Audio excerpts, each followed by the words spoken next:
26절입니다. 열매를 맺을 때에는 모든 곡식이 결실할 때가 오는 것처럼 각 사람이 실체를 나타내는 마지막 순간이 온다고 마태복음 7장 17절에는 말하고 있습니다. 가라지처럼 악인은 끝까지 자신을 감출 수가 없는데 최후의 심판 때인 추수 때에는 선과 악이 분명히 드러나지만 악은 최고의 절정에 달하기 때문에 천국의 아들들에게는 극심한 고난과 시련의 때가 될 수 있습니다. 그러나 끝까지 견디는 자에게는 의의 면류관이 주어지게 된다고 마태복음 10장 22절에는 얘기하고 있습니다. 27절입니다. 어디서 생겼습니까? 종들은 하루의 고된 일을 마치고 잠들어 있었기 때문에 누가 가라지를 뿌렸는지 알지 못했습니다.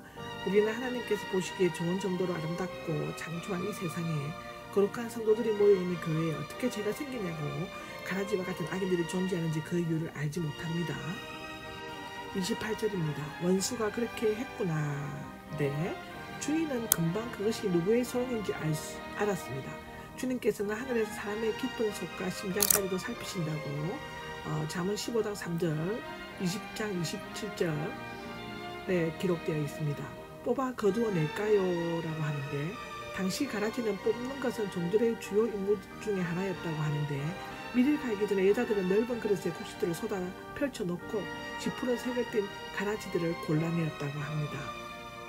30절에 보면 내버려 두어라 하고 하는데 대개 가라지의 뿌리는 곡식의 값보다 더 억세기 때문에 뽑게 되면 곡식까지 뽑히게 됩니다. 그래서 농부들은 곡식을 베다가 가라지가 보이면 일단 땅에 뉘었다가 따로 거두어 연료로 사용한다고 하는데요.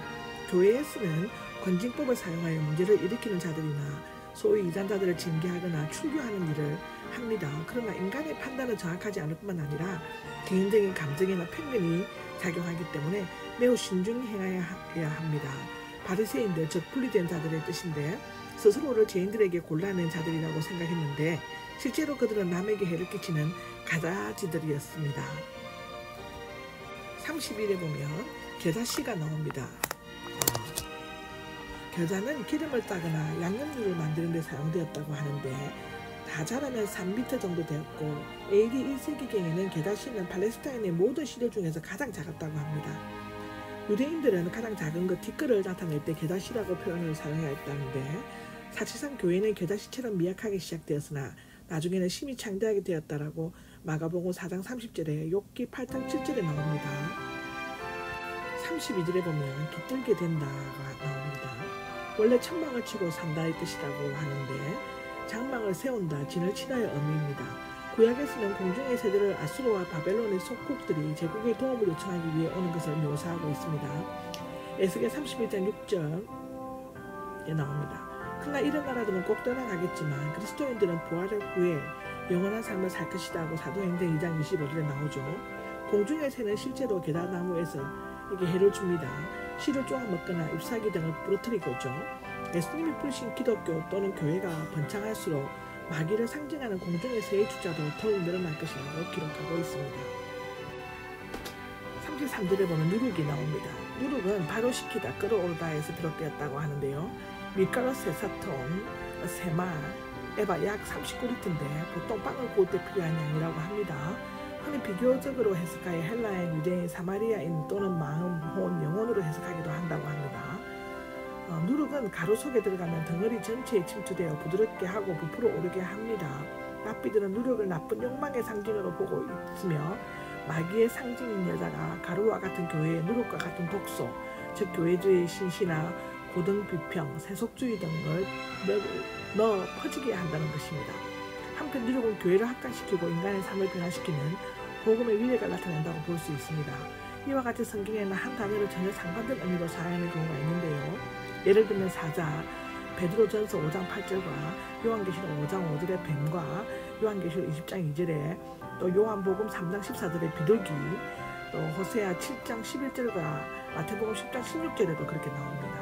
겨자씨와 누룩의 공통점은 첫째로는 겨자씨는 밭에 뿌려지지만 누룩은 밀가루와 섞여 있고요. 두 번째로는 사람의 눈에 띄지 않을 만큼 작은 것이지만 생명력을 품고 있다는 것입니다.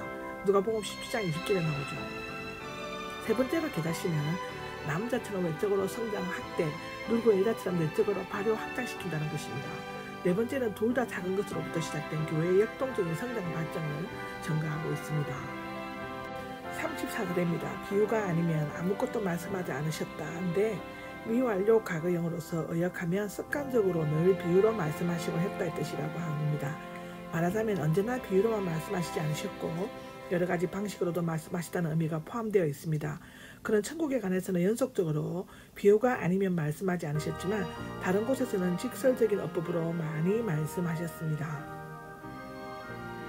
35절입니다. 내 입을 열어. 인용된 시편이며 저자는 아삽입니다. 전반은 70인역에서 후반은 히브리어에서 인용되고 있습니다. 예수님은 성경의 원저자이시므로 얼마든지 자유자재로 인용할 수 있습니다. 비유를 말하고는 다른 일들을 곁에 놓아두고 비교해 가면서 말하고의 뜻입니다.